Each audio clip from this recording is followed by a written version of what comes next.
How's it going, everyone? This is Trixx Meta Smash, and in this video we're going to be talking about the Byleth controversy and why so many people in the Smash community are extremely upset about this character being the final character of the DLC Fighters Pass. So first things first, I want to preface this by saying that as a content creator, I honestly don't really have any strong feelings towards this character being in or out. I'm always excited for a new character that I can lab and make content on, so the fact that we're getting a new character at all, in my opinion, is always a good thing.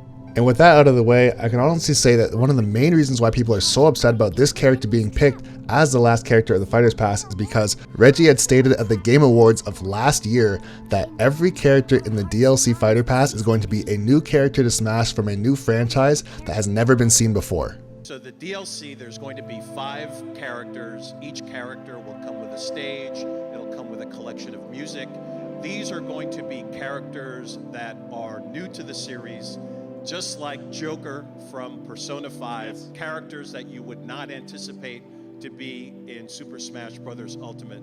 And then so with that statement being said, a lot of people just had it in their head that for the rest or the remainder of the Fighter Pass, every single character is going to be in fact someone brand new from an entirely new franchise. And then of course, with a lot of speculation, people were trying to figure out what the theme of the Fighter Pass was going to be, and so a lot of people started to believe that this painted picture in the head was that every character was going to be a brand new character from a brand new franchise. And then throughout the course of the year, that's exactly what happened. We got Persona 5, we got Dragon Quest, we got Banjo, which was more of a fan service, but once again was a Microsoft rep, so it truly felt like there was some actual magic behind each of these reveals. Like, we had no idea who was coming, who's actually going to make the cut to get into this game.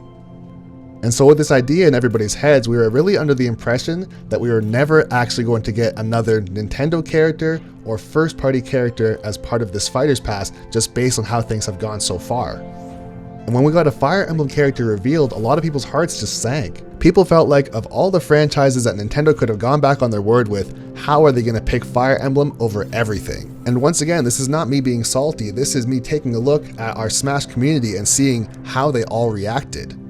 I can honestly say that if Nintendo had gone back on their words, quote unquote, and put in someone like Waluigi or Bandana Waddle Dee or someone from a first party game that was already in Smash but it was a fan favorite, highly requested, a lot of people would have been much more forgiving, but the fact that it was Fire Emblem really pushed people over the edge.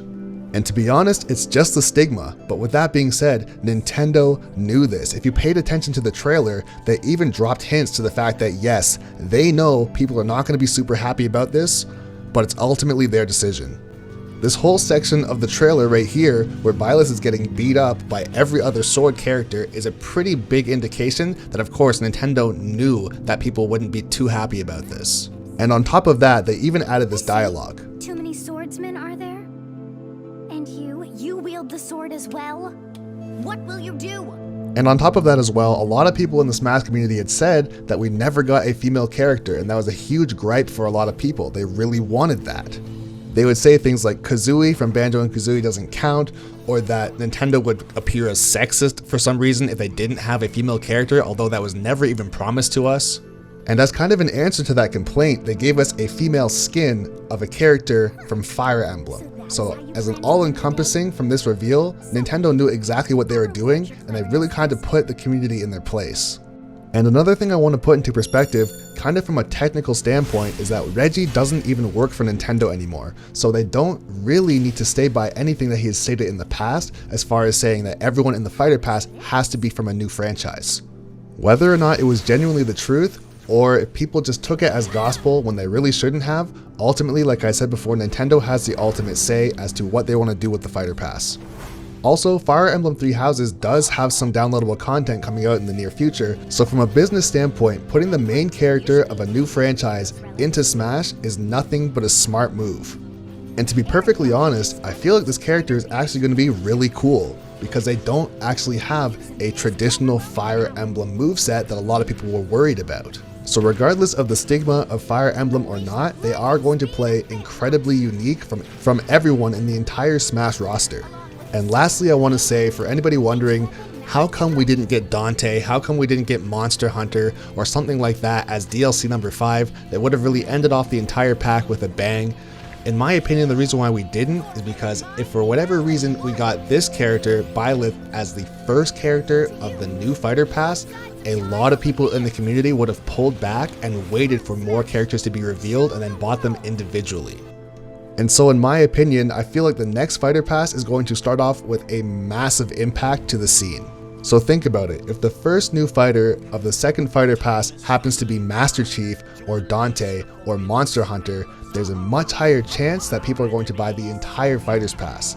Versus if DLC number 5 of the current fighter pass was Master Chief and then Byleth came out first for the next fighter pass, I feel like a lot of people would have just waited to see what else is coming. But anyways, that's my 2 cents on the whole Byleth controversy. Honestly, in my opinion, I think this character looks incredibly unique. I can't wait to lab them out. Expect at least 20 to 25 guides on this character. So if you are someone who is genuinely excited to pick up this character, please be sure to subscribe to the channel because like I said, tons of guides are going to be coming out and we're going to try and optimize this character as much as we possibly can. And lastly, I want to know what you guys think. Were you guys excited for this reveal? Did you hate it? Did you love it? Let me know in the comments below.